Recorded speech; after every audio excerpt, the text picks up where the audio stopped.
Matthew 7:7. Ask and you will receive.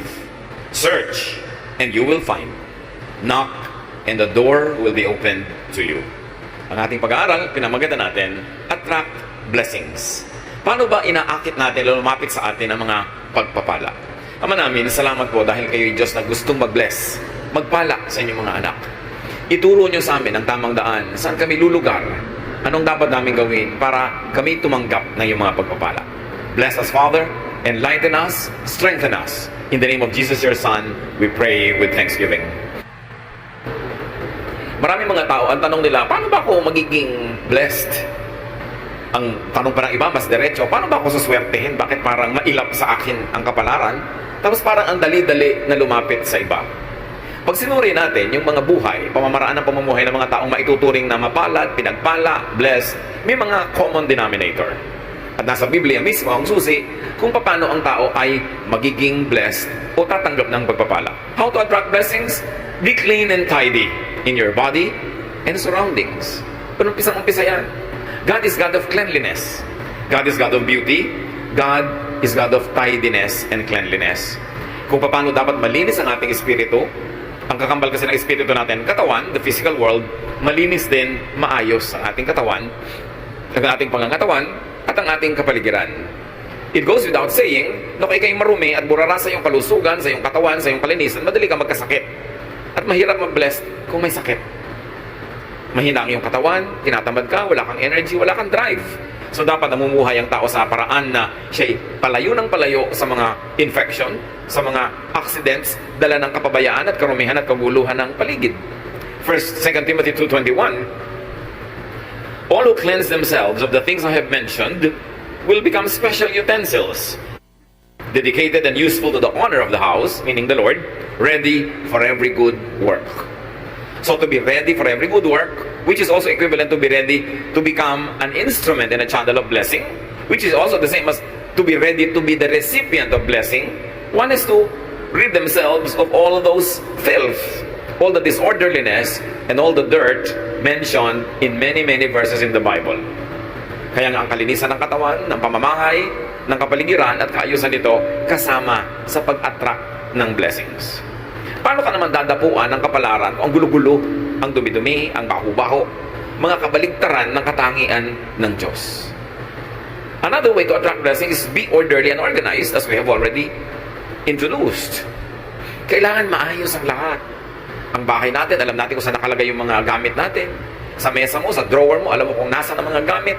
Hindi halo-halo, gulo-gulo. Kukuha ka ng damit, natusok ka na ng aspilin, natusok ka na ng gunting, napasok ka na ng kawali, kasi yung kawali mo pala, kadikit na nung ginagawaan mo, magulo. 1 Corinthians 14:40, but do everything properly and in order. That is in our spiritual life, in spiritual worship, and also in practical life. God is God of order. Hindi nagbubungguan ng mga planeta, may kanya-kanya silang speed, kanya-kanyang direksyon, kanya-kanyang tinatahak na landas. Merong order ang seasons, kahit ngayon nagkakaroon ng weather changes, may changes lang, kaya para magulo, pero pagka na-establish na yung change na yan, nasanay na tayo, meron na naman siyang system. May panahon ng lahat ng bagay, kaya dapat may kaayusan. 1 Corinthians 14:33, God wants everything to be done peacefully and in order. Ito man ay sa matataas na spiritual na bagay, hanggang sa mga kaliit-liitang practical aspect of our life. Maayos, merong predictability, merong system, hindi magulo. Ganyan din, kahit nagnenegosyo ka, maayos ang iyong record keeping, maayos ang iyong balancing ng iyong funds, maayos ang pakikitungo mo sa iyong mga kapwa manggagawa o manggagawa, sa iyong mga kliyente. Kasi pag magulo, hindi ka nakakapag-deliver on time, gulo-gulo ang iyong inventory, paano uunlad ang iyong negosyo? Be positive. And this is very important. Think positive. Be optimistic. Tuwing tayo'y nag-iisip ng negative, ng masama, ng nakakatakot, nakaka-discourage, tatandaan niyo mga kapatid, meron kayong option na yung kabaligtaran nun ang isipin. Na imbes na yung nakakatakot ang isipin niyo kapayapaan sa pananalig sa Panginoon. Imbes ang isipin mo ay yung nakaka-discourage, pwede yung isipin mo nakaka-encourage. Kung pwede mong isipin ang nakakalungkot, pwede mo rin isipin ang nakakasaya. Choice mo yan. Mark 11:24, everything you ask for in prayer will be yours. If you only have faith. This is full of meaning. Lahat daw ng hinihingi mo sa panalangin ay magiging sayo. Mapapasayo kung nananalig ka. Ang akala ng iba, ang prayer, yun lang inuusal ng bibig. Yung Lord, magpe-pray na po ako, ito na po ang prayer ko, amen, at yun ang prayer. That is verbalized prayer. Only one of the many forms of prayer. But thoughts, words, and attitude are prayers too. Sa palagay nyo ba, kinaklasify ng langit yung prayer na sinasabi ng yung bibig na merong ending na this I pray in Jesus' name? Inihihiwalay niya ba yon sa mga isipin na pumapasok sa iyong utak? Sa mga iba pang salitang namumutawi sa iyong labik at sa iyong ugali? Lahat yan, prayer. At sabi, di ba, pag hinihingi mo at naniniwala ka, ibibigay sa iyo. Kaya yung iba sabi, ako, ang hirap ng pera. Mahirap ang kumita ng pera. Siguradong hirap yan sa pera. Kasi sinasabi niya, prayer yun. It is a statement of faith. Ano yung paniniwala mo? Na mahirap kumita ng pera. Eh di ba sabi, when you ask in faith, it will be given to you. Kaya pag sabi mo, ako, yung biyanan ko, wala nang hope yan. Yung nga nangyayari, nawawala ng hope. Because that is your prayer. Pag lagi mo sasabihin, ang hirap ng buhay. Kung mahirap talaga ang buhay, dapat nating malaman na ang prayer hindi lang yung minememorya ng iba at hindi lang yung magagandang mga pananalita na may introduction na magpe-pray na tayo tapos ine-endan mo ng amen. Lahat ng tumatawid sa iyong isip, lahat ng lumalabas sa iyong bibig ay panalangin. Kaya pag sabi mo, wala na akong pag-asa, ganito lang ako, nagiging ganun ka talaga. Kasi yun ang hinihingi mo. And the greatest deception is people don't realize that they are always praying. And only when you think that way, will you realize that it is possible to pray without ceasing. Di ba sabi, pray without ceasing? Pwede ka ba namang hindi tumigil manalangin? Yes, kasi pati ang iniisip mo, panalangin. Pati ang panaginip mo, panalangin.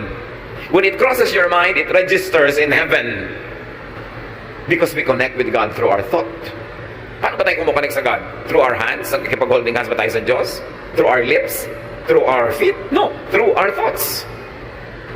And what you think of, get registered in heaven. And when you believe in what you are thinking of, therefore you believe in your prayer, it is given to you.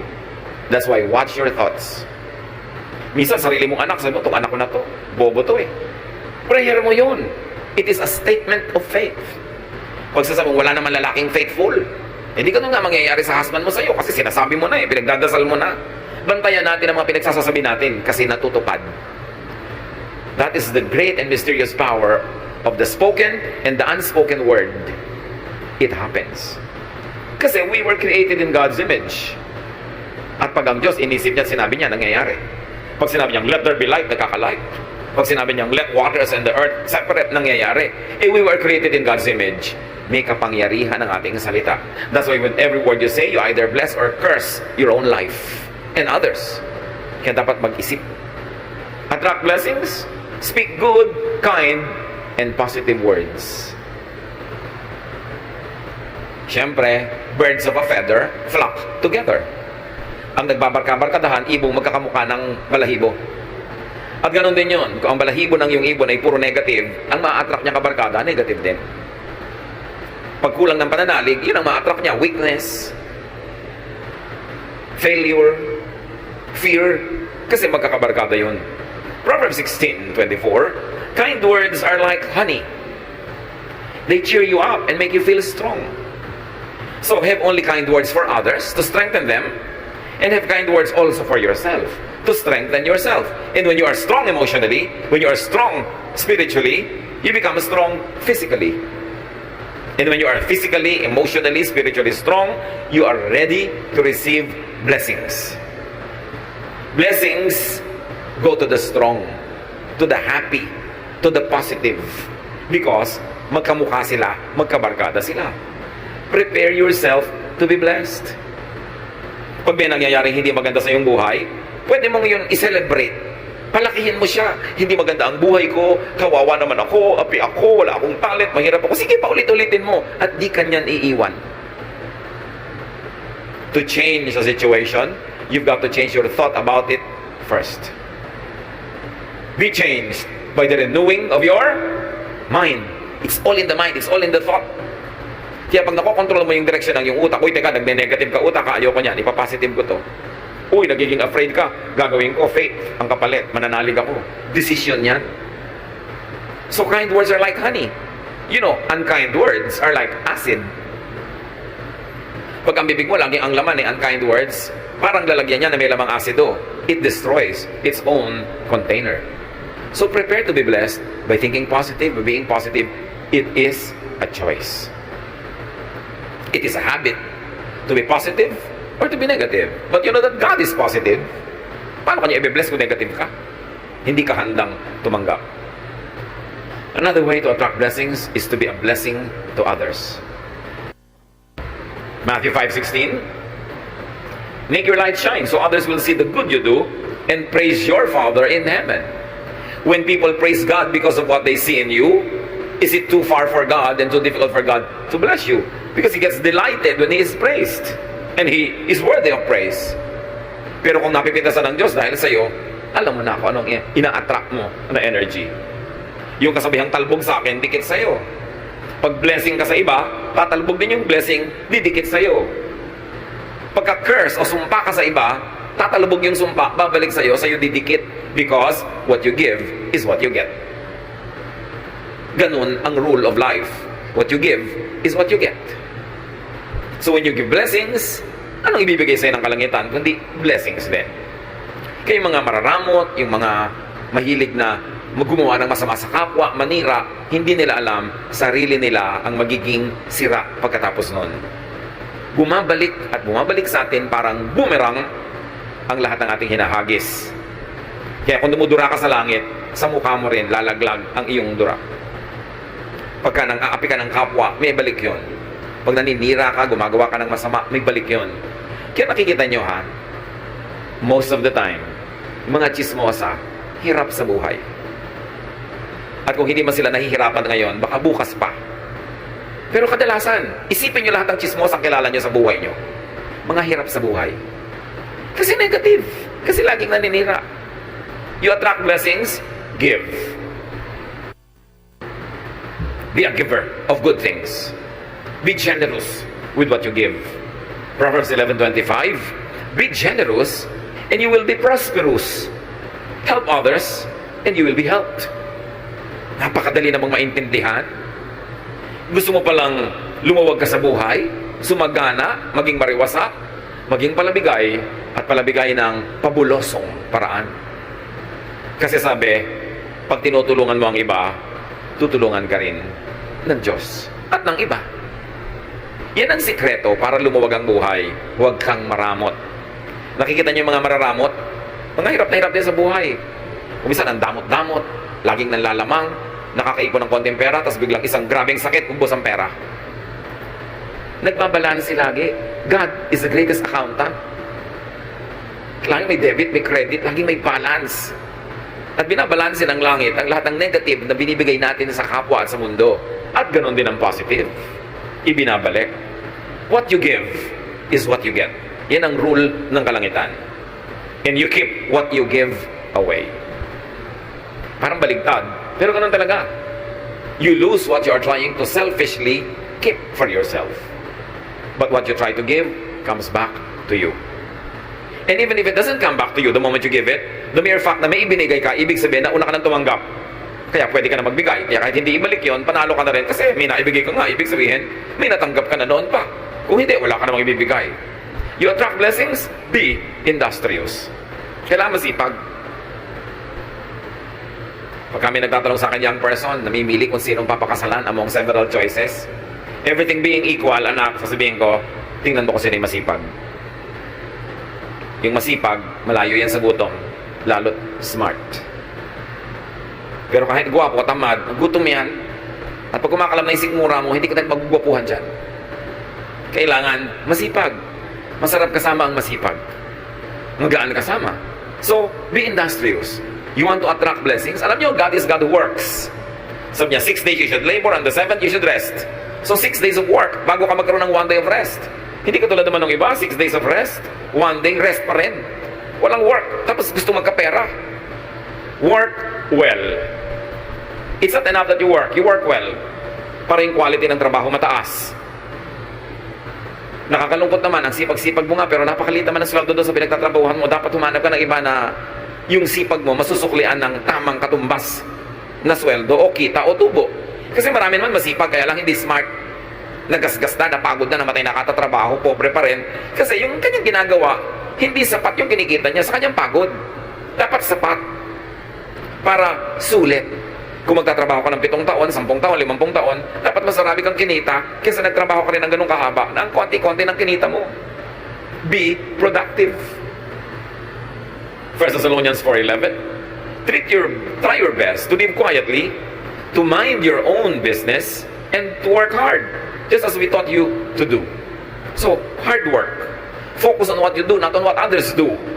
Pag lagi kang nanonood sa buhay ng iba, hindi ka makakapamuhay ng sarili mong buhay. Kailangan nakafocus ka sa ginagawa mo, hindi sa ginagawa ng iba. Then you can go deep, and you can go high, and you can go wide, and you will achieve more. 2 Thessalonians 3:10, we also gave you this rule. If you don't work, you don't eat. Naku, kung ang mga Kristiyano lang, susundin ito, karami ka mag-anak na ililibing sa gutom bukas. Pero mahilig kasi tayo magpremyo sa tamad. Bakit yung tamad? Laging sinusuportahan. Tapos yung masipag, ang pinaparusahan, sa kanya ipinapasan ang lahat ng gastusin ng mga tamad. Ito ang turo sa Biblia. Hindi ka nagtatrabaho, die. Pamatay ka sa gutom. Liban nila ikay sobrang tanda na, sobrang bata pa, o sobrang may sakit. But if you're able-bodied, you should feed yourself at least. Hindi mo dapat inaasa sa iba ang kakainin mo. Dito naman sa atin, may isang nagtatrabaho, may 5 kapatid na humihingi. Kaya aga-agang magbubuntis, mag-aanak, ang gatas ngayon, hihingi na uli sa ating nagtatrabaho, sa kuya. Yun namang nanay, iiyak-iyak doon sa kapatid ng kapatid mo, huwag mong pabayaan. Bakit laging tamad na kapatid ko lagi ang binaabogado ninyo sa akin? Hindi na kayo sa akin naawa. Diba? May mga ganong magulang naman. Kung sino yung masipag, pinarurusahan. Yung tamad, pinapremyuhan. Hindi yun biblical. Pag nakaranas siyang magutom at kumalamasik mura, magtatrabaho. 50 years old na, humihingi pa ng pang-load. Abay, huwag kang mag-cellphone kung wala kang pang-load. Diba? Huwag kang magsaya. Boring. Lagi, alam niyo yung mga tamad, laging boring. Laging nabobore. Subukan nilang magutom. Diba? So, if you want to eat, you work. And if you work smart, you eat. Dinadagdag natin yung smart. Although sasabihin ng grammar teacher ko, if you work smartly. No? But if you work smart, you eat. Hindi lang yung work ka ng work, pero hindi ka naman smart. Napapagod ka, wala kang kita. Marami rin ganun trabaho eh. Dapat sulit. But remember, brothers and sisters, laziness attracts hunger. It attracts many other negative things. Pag tamad, marami nang kakambal na problema. At dahil tamad, laging nabobor. Hindi kasi busy. Pag nabobor, iimbento ng mga kabalbalan. At usually, magastos ang bunga ng kabalbalan. Napapaaway, nagalasing, asawa ng maaga. May mga kakambal na mga problema, yung pagiging tamad. Kaya dapat ang tao busy lagi para mawalan siya ng oras sa kabalbalan. Because an idle mind is the devil's workshop. If the devil see you doing nothing, he will put you to work. And definitely, ang magagawa mo, pampagulo ng buhay. Attract blessings, be appreciative. Be thankful, be grateful. Kasali yan. Because thankfulness, gratitude, appreciation is the path of blessings. Kumbaga ang ilog, merong dinadaanan niya na landas. May ruta yan, di ba? Ang gano'n din ang blessing, may ruta yan. Ang dadaanan niyan, yung mga pangpang ay thankful, orderly, beautiful, grateful, positive, productive. Doon dadaan ang ilog, yung agos ng pagpapala. Pag ikaw hindi ka appreciative, hindi ka mapagpapala. Yung binigyan ka, tapos nagreklamo ka, ba't ito lang? Sa susunod, di ka na mabibigyan.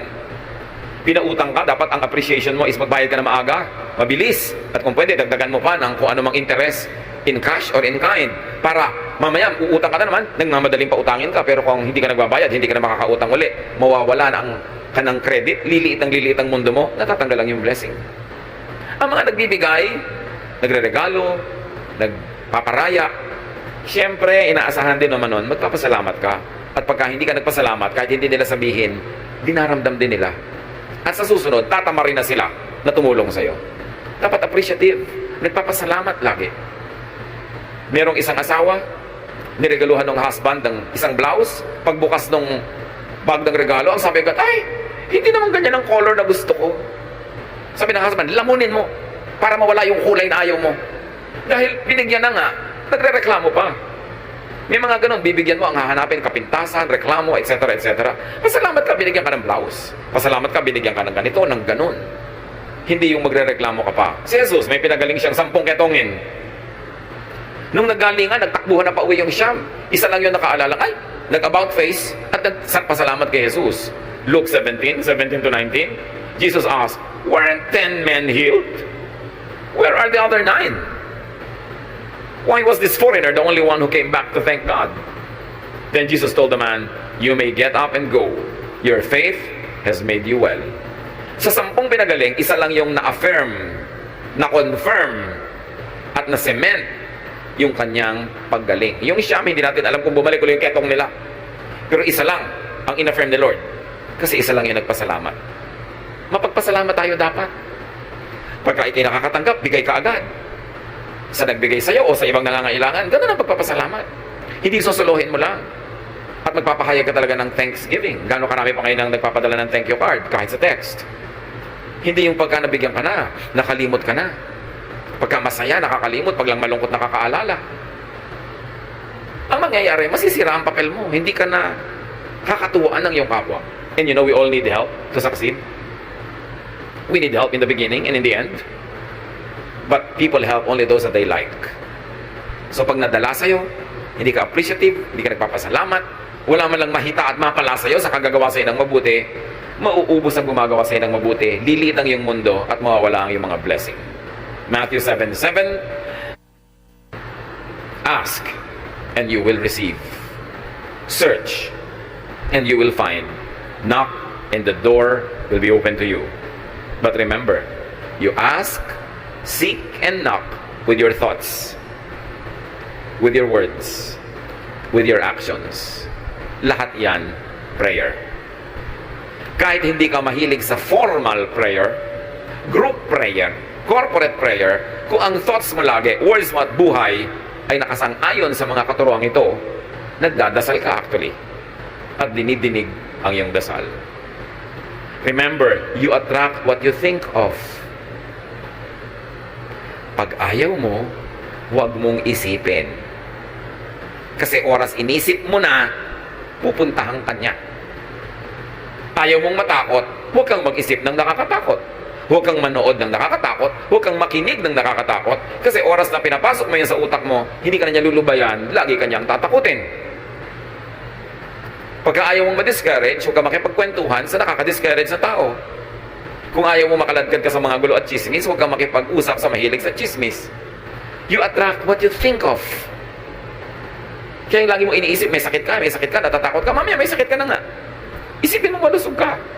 Because ang iniisip is a declaration of faith. And when you believe in it, it will happen. Ganon ka-powerful ang ating mind. Kasi mind of all our body parts, mind is the throne of God. Doon talaga nakatira ang Diyos. At yun ang inaagaw ni Satanas, yung mind mo rin. Gusto niyang tumira din siya doon para yung mga isipin niya, pumasok sa isip mo, yung mga pananakot niya, yung mga panggigipit niya, pagpapahirap niya, pag-aakit niya, utak ang pinag-aagawan. Kaya dapat iloklok natin sa ating utak ang Diyos. Hindi si Satan. Hindi mga negative, hindi mga nakakatakot, hindi mga nakakasira ng loob. You attract what you think of, you attract what you say. Watch your language. What you say will come true.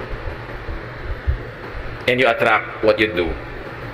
Yan ang mga prayer. Luke 6:38, give and it will be given to you. A good measure, pressed down, shaken together, and running over, will be poured into your lap.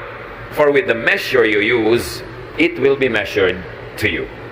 Kung anong ibinibigay mo, yun ang tatanggapin mo. Kung paano ka magbigay, ganun ka rin paano tatanggap. So give, and you will receive. Be a blessing, and you will be blessed. Dear Lord, we thank you for these reminders. Salamat sa mga paalala nyo na hindi naman mahiwaga para mabless. Itinuro nyo sa inyong salita kung paano kami mabibless. Buksan nyo po ang aming isip. At sa mga alam na namin, turuan mo kaming maging masunurin That we do not resist your word when we hear it. That today as we hear your word, we do not harden our hearts as in rebellion. Kundi maging teachable kami. And we should be willing to change our ways. To change from negative to positive. From ungrateful to grateful. From unloving to loving. From unhappy to happy. Teach us, Lord, to pattern our thoughts after the thoughts of your Son, Jesus. Madisiplina namin ang aming isip at ang aming bibig. At tumindig kami, lumugar, kung saan dumadaan ang agos ng iyong pagpapala. Pagbulay-bulayan natin ang mga ito, mga kapatid, kung paano i-apply sa ating personal life. Meditate on it for a minute. Think about what this message is telling us and decide to heed the word of truth. Truth that liberates and empowers. Be alone with the Lord in silent reflection.